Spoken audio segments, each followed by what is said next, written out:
கீழே இறங்கிக் கொள்ளக்கூடிய தன்மையிலிருந்து இரண்டையும் பிணைக்கக்கூடிய ஒன்றாக அமைப்பதுதான் இந்த கொடி என்ற விளக்கத்தை திருவருட்பிரகாசர் நமக்கு தருகிறார்.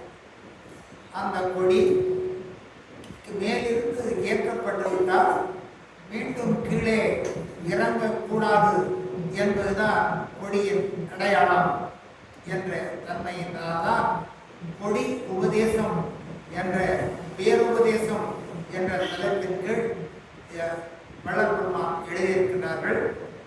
அந்த பேருபதேசத்தினுடைய தன்மையை அகவல் முடிந்த பின்னாலே நண்பர்களுக்கு நாம் அதை வாசித்து காண்பிப்போம்.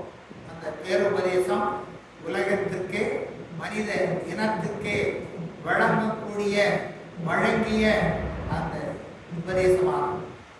அந்த உபதேசத்தினுடைய உண்மை எவ்வித தந்திரத்தினாலாவது தன்னை தான் வசப்படுத்திக் கொள்வதும் எவ்வித தந்திரத்தாலாவது மற்ற மனித உயிர்களை சிவானுபவம் பெற வழி வகுப்பதும் எவ்வித தந்திரத்தினாலாவது எல்லா ஜீவர்களும் அவரவர்கள் தேகத்திலிருந்து அவருடைய நிர்ணயிக்கப்பட்ட கால அளவிலே அதனுடைய பயனை அடைந்து மேற்பிறப்பு உயர வேண்டும் என்பதுதான் பேருபதேசத்தின் உண்மை கருத்து.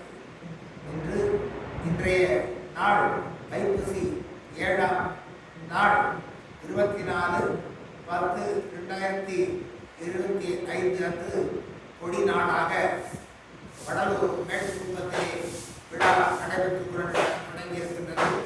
அதனுடைய நினைவாக இன்று நாகை அருள்ஜோதி ராமலிங்க சுவாமிகள் நிலையத்தில் கொடிநாள் விழா துவங்கி இருக்கின்றது.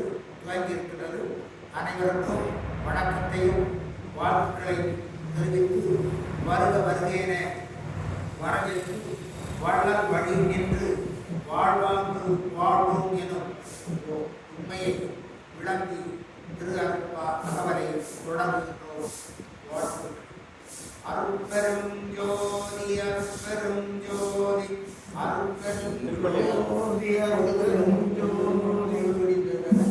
உள்ளவன் கமலம் போற்றுவது பொன்னொழி பொங்கிய நெஞ்சம் பொழுது நிற்கின்ற நம் செய்வழி எல்லாம் சொல்லுதல் வேண்டும் என்பல்லதன் குருவே பொழுதுமானான ஆகம வேத முறைகளெல்லாம் மொழி என்ற முன்னவனே எழுதுதல் அறிய சீரருட்பெரும் ஜோதி என் தந்தையே